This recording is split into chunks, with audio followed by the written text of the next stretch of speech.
Today in the city of Vancouver, we have gathered here to pray for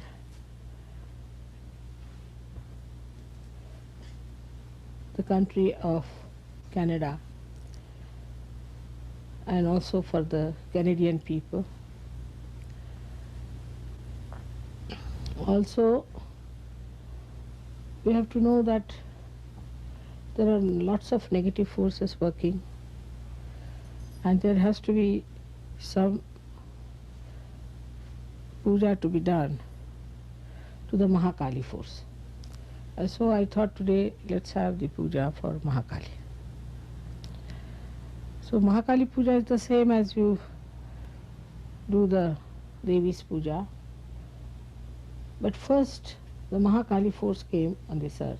Adi Shakti came as Mahakali and created Sri Ganesha. Then she ascended as Mahasaraswati. And with that force she created the whole universe. In that she created this world in a very beautiful manner with great arrangements and organizing. And on that were born human beings, because the temperature and all that was made very congenial for human beings. So this climate has also played a big part on the temperament of the people, on the seeking of the people. Like in India, we can say the climate is very congenial for meditation. It has been a traditional country from ancient times, but from the very beginning we have had seers who were seeking the truth in the jungles. The reason is this, that in India its climate is so good that you can live in a jungle, no problem. So it was easy for them to get rid of all the superficialities of life and to take seriously, go to the jungles, dedicate themselves for finding out the truth. And thus they found out the truth, that it is the Kundalini, which is the force within us, which gives us realization. But this group then scattered in different places, and they formed schools, were called, or universities, called as Gotras. And in these schools were sent children from the age of 5 years till the 5 years they lived with their parents, and then these children were sent there. And they were given all the education about day-to-day life. Their education system was very different. By their education they made the children very aware about everything. Concentration and a complete celibacy, because all the people in a Gotra could not marry. Even today, supposing I belong to one Gotra, I cannot marry a person in the same Gotra. So it is so much maintained even today. Like in the university, you cannot marry each other. So the children were kept like brothers and sisters, and they felt it all the time, brothers and sisters feeling. In the same way, see, it has worked out in many ways that the Muladhara Chakra was established very strongly in India.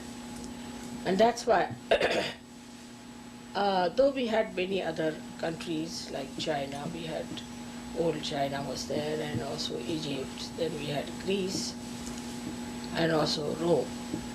All these countries did not pay much attention to their Muladhara Chakra.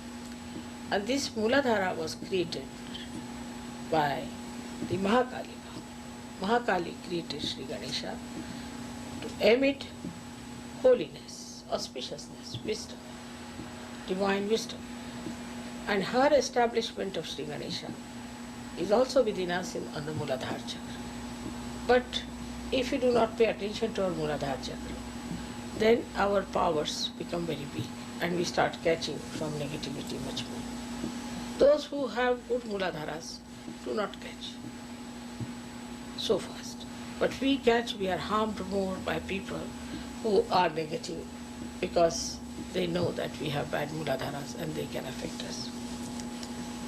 Now all the gurus and all those false gurus came to Western countries because they knew they can affect much more here than in India.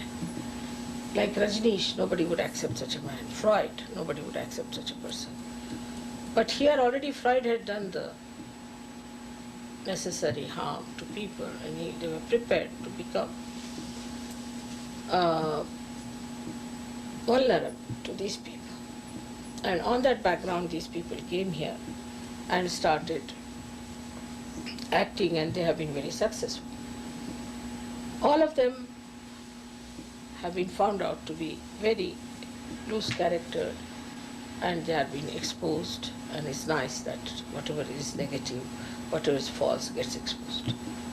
But still one has to remember that if we have a strong Muladhara, then Mahakali power is the strongest within us.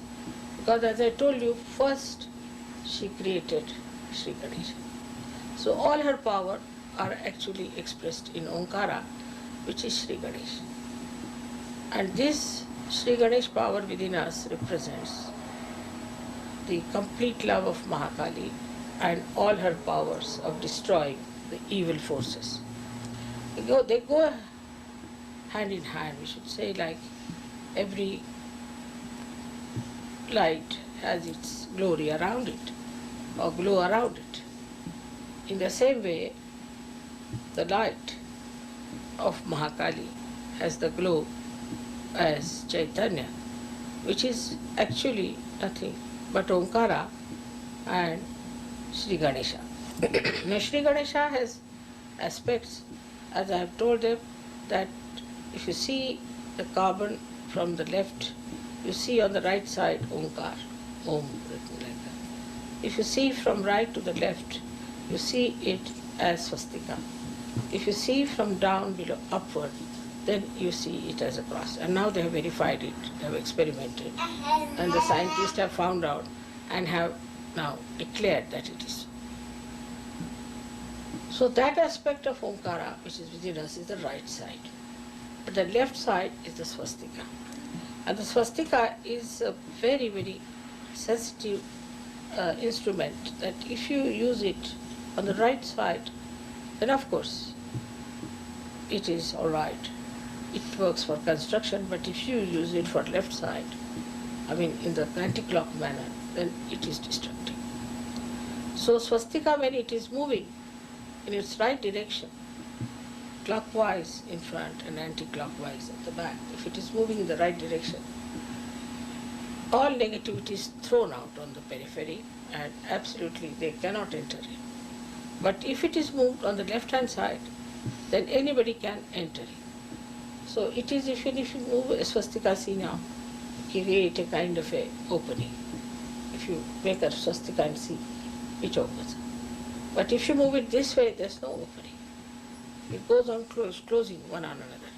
So by moving it left side, it starts opening itself to these negative forces. This is exactly what has happened in the West, that they had their Muladhara moving on the left-hand side, the anti-clockwise. They went against their own principle of morality, absolutely against Christ, and managed to get all these boots into themselves. Now Sahaja Yoga has one problem in the West, that people don't want to hear that you should be moral. They find it very difficult. If you tell them you have to be moral, they think we are fundamentalist or something like that. But it's a fundamental thing that we have to be moral people. Now they are seeing the results of it, that they have got AIDS, they have got all these diseases, all these troubles. From that they are learning that our Muladhara should be all right, otherwise all these problems can come. But still they don't want to accept it, that they have done mistakes. So this is another ego problem, that they think, oh, they are very much glorified and they should be glorified, they did something new. I mean, if you go and cut your nose, you don't glorify such people. But something like that has happened. And this kind of a nonsense is still stabilized and people don't think much against it. But the sufferings are so much that whatever you may try, the sufferings are there. And they have to accept that they have gone wrong and they have done such a wrong thing. And that's what they deserve. But whatever it is, despite all their, you can say, the foolhardiness or tomfoolery, whatever you may call it, they are to be saved. And something has to be done for them. Because, after all, they are all seekers and they deserve to be saved. But with ego, they don't understand their own benevolence. To them, benevolence is that their ego should be satisfied. So, Sahaja Yoga is not like this, that you just put some spirit into somebody and the person feels absolutely elated for a time being and then is finished. But it is something that has to grow. It's a living process. It grows within us. It takes time. And sometimes people get frustrated with it. But we should not. We should know we are the foundations and this is the most important work we are doing in the history of spirituality. So far, such work has not been done before. So, this is such a big thing that we are doing and we should be very satisfied with ourselves and should be confident because this requires people of quality. Not necessarily you should be well educated, you should be highly placed. Though to impress people this might help, but still, if you are deep people, you can work out in no time. If the soil is not good, then the tree has to go deep down. In the same way, when the atmosphere is not good, we have to go deep down. But one should never feel frustrated. One should never feel upset. Because even if you are one person, you are a saint. And a saint brings all the luck, all the auspiciousness to that country. So there's nothing to feel in any way desperate or unhappy about. But try to develop your depth by meditation and by collective sitting down and talking to each other. I'm sure this will work out and this force of Mahakali will manifest. After this puja, I'm sure something tremendous should happen. As it is, you know, that all these false gurus have been exposed and are put on the shelves now, most of them. Some of them have died, some of them exposed, some has happened. Gradually, they will all disappear. We don't have to worry about them. We have to worry about ourselves, that negativity should not fall into us. And the negativity that falls into Sahaja Yogis is the frustration. That they feel we are very few, others are so many, why should we so few? I mean, it's all right. That has to be that way, it doesn't matter. And to have more people is not so important as we should have quality people. We should have very good quality people who are deep, who understand Sahaja Yoga, who know it very well. Because even if you have too many and they don't know anything about Sahaja Yoga, they are useless. So not only that you should have this love of God's divine nature, but also knowledge about Sahaja Yoga. Both things are the same. Actually, if you love someone, you know about that person, everything. When such a thing will happen all over the world, that so many countries will accept Sahaja Yoga, and so many will start talking openly about it on a very high level, then even the countries which have not been able to achieve much results, or we can say cities, will suddenly jump. I have great hopes from Toronto. Toronto will come up very well, I think, and I'm sure tonight also we'll have lots of people who will be sticking on, because no use having 1,000 people and ultimately 2 turn up. That sort of common experience. So this would be a better idea. And today's prayer should be in our hearts that let us get very powerful Ganesha Shakti. Let us get that. And second should be that this Shakti should destroy all that is negativity. Even not to be collective itself is a negativity. all these collectivity problems or all these negativity problems must be destroyed by this mahakali power which will manifest through us. May God bless you.